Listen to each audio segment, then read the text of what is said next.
Many are calling for gun reform and gun control, but there are also many who are against it. This is in light of the recent mass shootings that's happening all over the US. Today, the most recent mass shooting in Louisville, Kentucky, where a lone gunman at a bank, a former employee, killed four and injured nine. Again, we ask the question at the neoliberal: is gun reform the answer, or is it a multifaceted issue stemming from multifaceted challenges? HR and customer services outsourced, relative deprivation with high crime and violence, replacement ideology with fears of who will become part of the majority, and all this implosion in the US, while on the outside, many are waiting for the licking, waiting for the taking.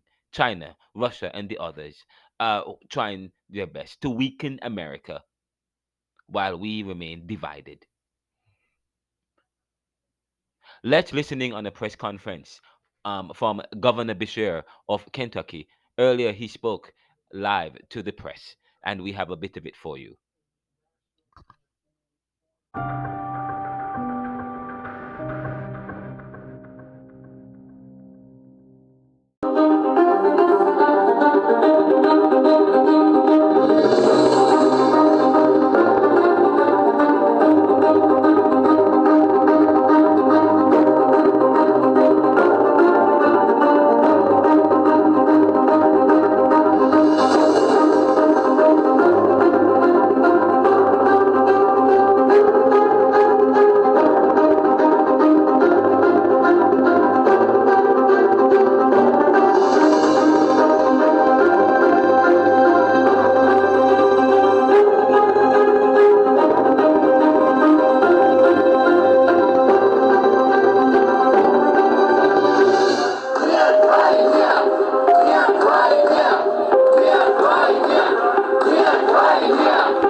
Every single law enforcement agency that is going to bring their entire weight and their entire resources to bear so that we know exactly what happened in this situation.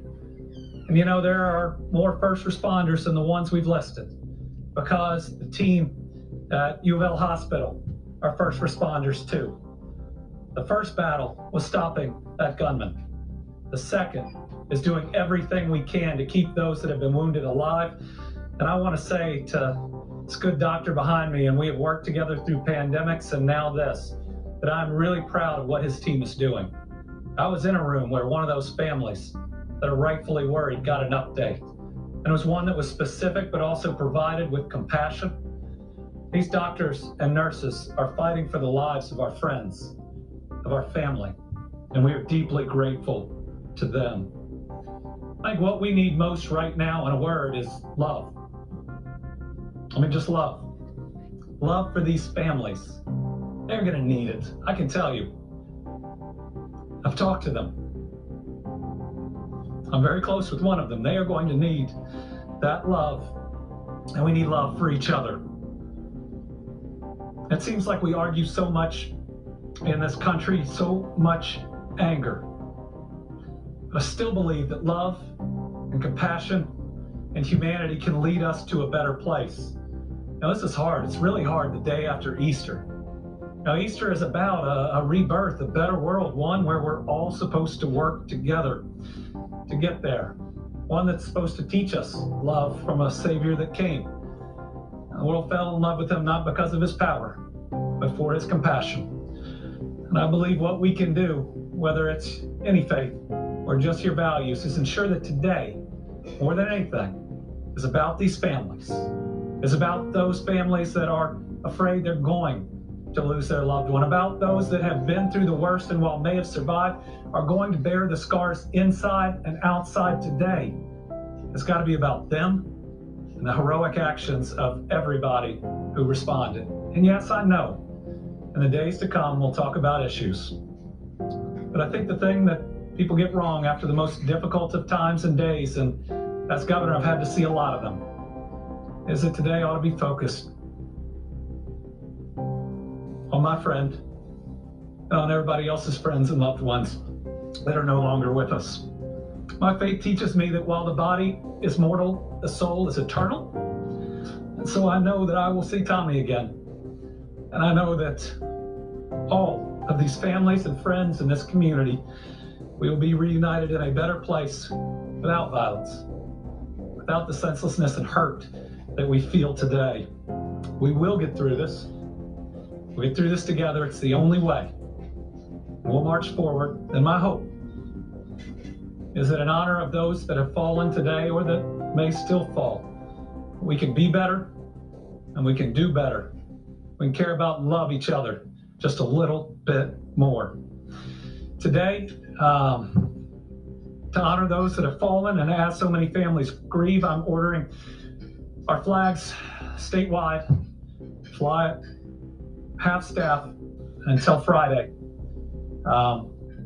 evening. Make sure that we are paying tribute in every single part of this Commonwealth to those that we have lost. We are one Commonwealth, united with this city, united with these families. Well, we've had to do a lot in these last 3 years is wrap our arms around each other, and we need to do it here. Thank you. And next, we're going to hear from Dr. Smith, who is leading an incredible team to try to make sure as many of those that were harmed in this incident get through it. And let me just again say that he and his hospital have my full support and confidence. That was the governor. That was the governor. That was the governor of Kentucky regarding the Louisville, Kentucky shooting at a bank, where 4 dead in Louisville bank mass shooting, and there are no, and we're getting reports that there are 9 others that are injured. Again, that was just now. You heard the governor of Kentucky, Mr. Bashir, talking in so emotionally and quite theologically about the shooting, the mass shooting that just happened, where 4 people were killed. And this will not be a very long podcast, and I actually tweeted just now. I just sent out a tweet saying that, and this was what I said. I said 1 year ago today, I published this podcast, a podcast that I published on this show called Murder Rates Are Rising Sharply. Is gun reform the answer? And right now there are several protesters who are gathering at the Capitol in Louisville, and who are protesting against protesting for lobbying for gun reform, demonstrating, asking for gun reform. But I'm saying to you that the issue, the mass shooter was a former employer. We're hearing that the mass shooter was a former employee of the bank, and the issue here may go beyond gun control to HR and customer service issues. Customer service, which are and HR, which are now outsourced.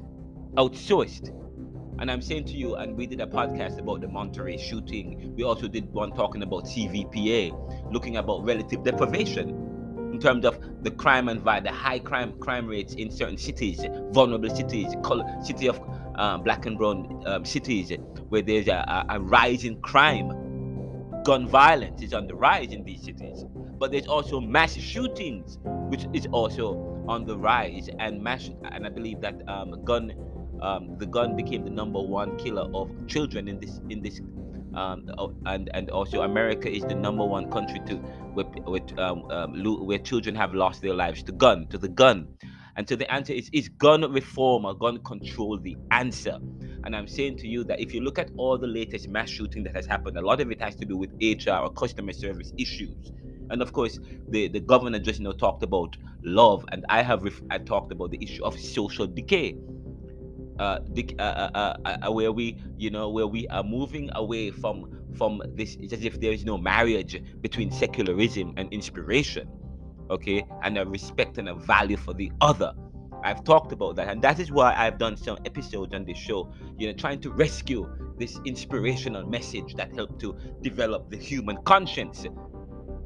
So that's, and I said to you that the issue to deal with crime and violence, to deal with mass shooting, may it's very well a multifaceted issue.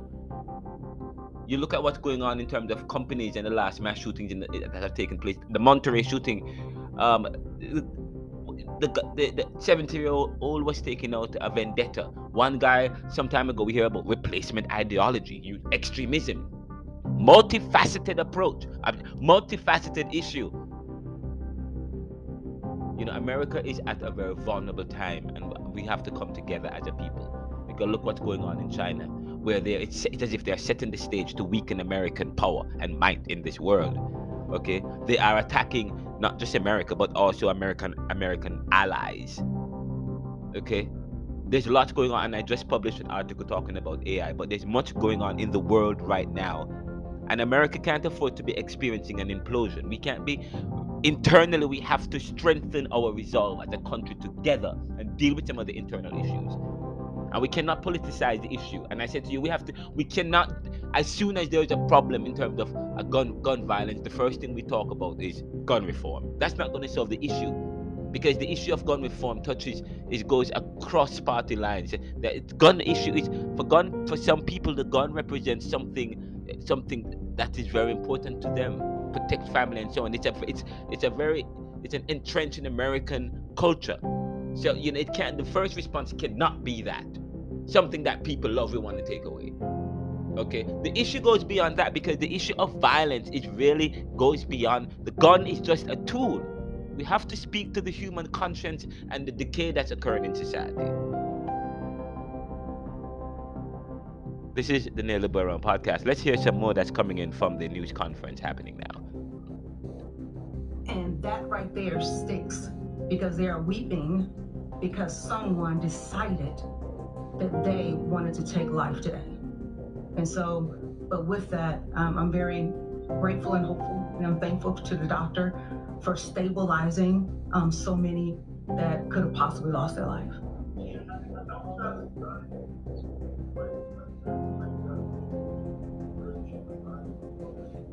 I don't know where the shooter got the weapon from, but I just can say that it was a rifle used, as I mentioned earlier. Can you talk more about what happened inside the gun building prior to the shooting this morning?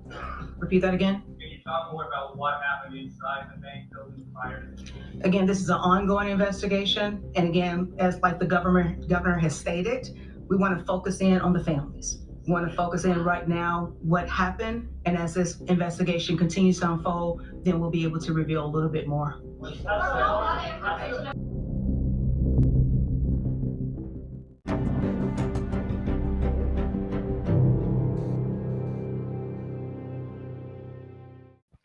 That's the Louisville Metro Police.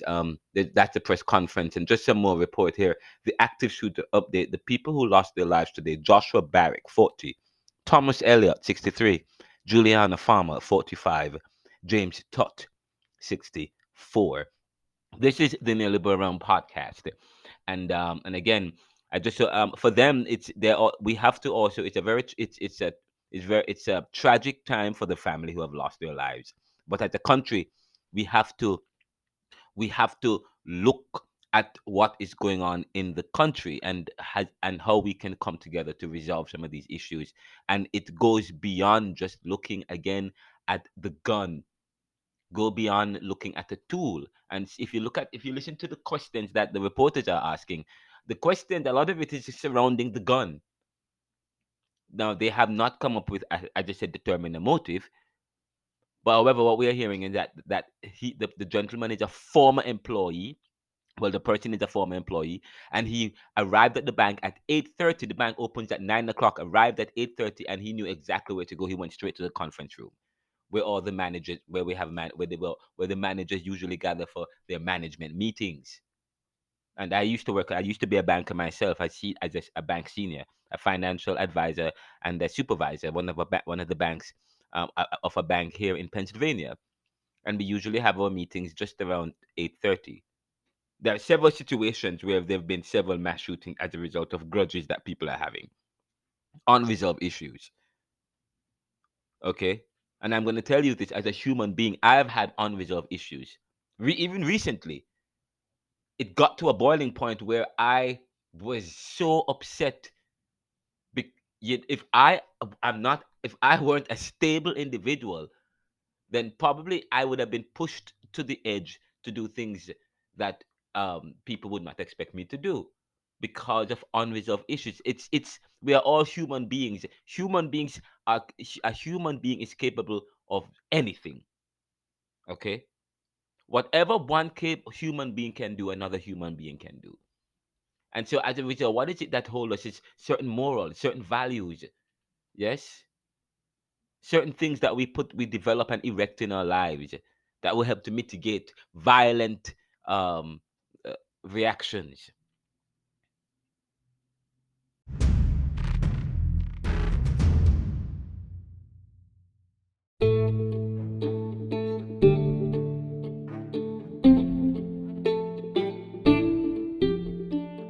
This is the Neoliberal podcast.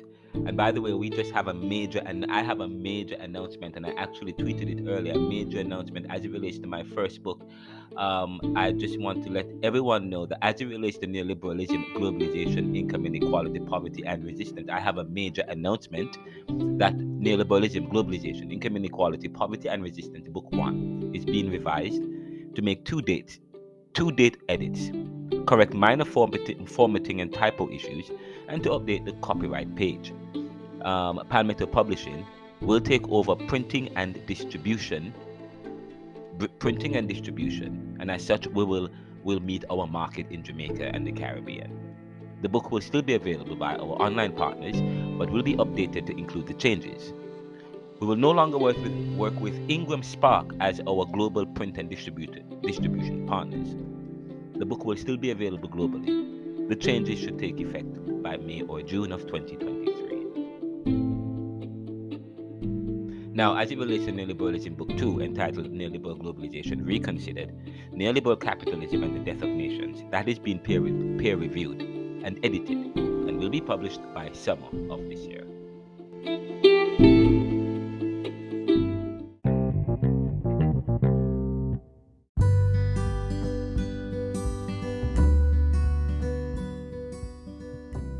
There's a point that I missed earlier, which I need to go back to and follow up on.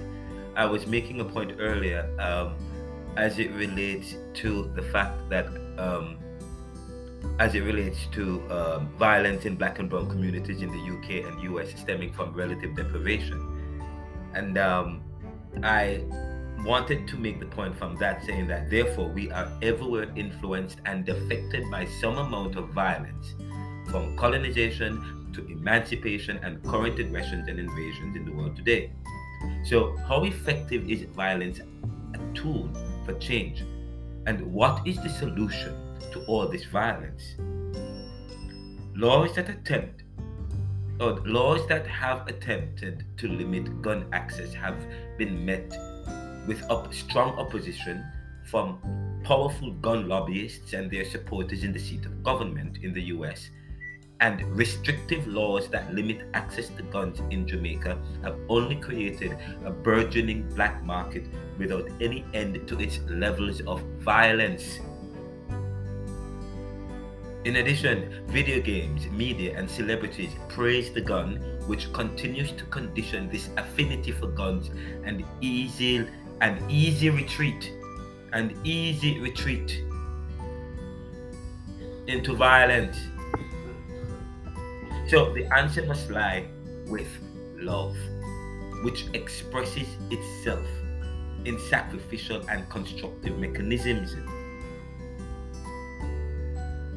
So does it not require an act of sacrifice?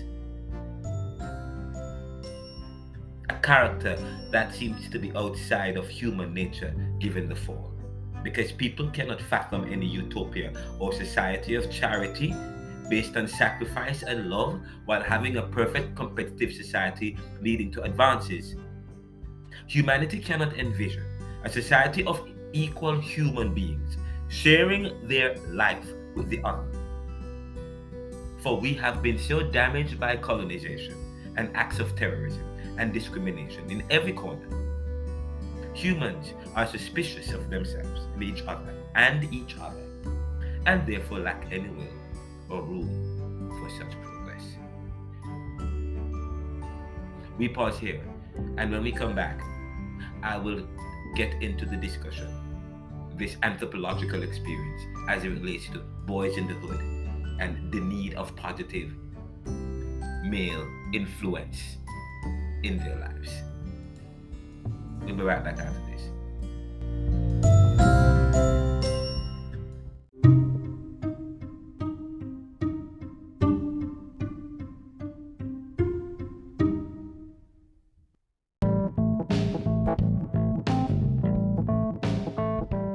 Thank you for listening to another episode of the Neoliberal Realm podcast. Please support us by visiting anchor.fm/theneoliberal, theneoliberal.com, or ronaldocmckenzie.com.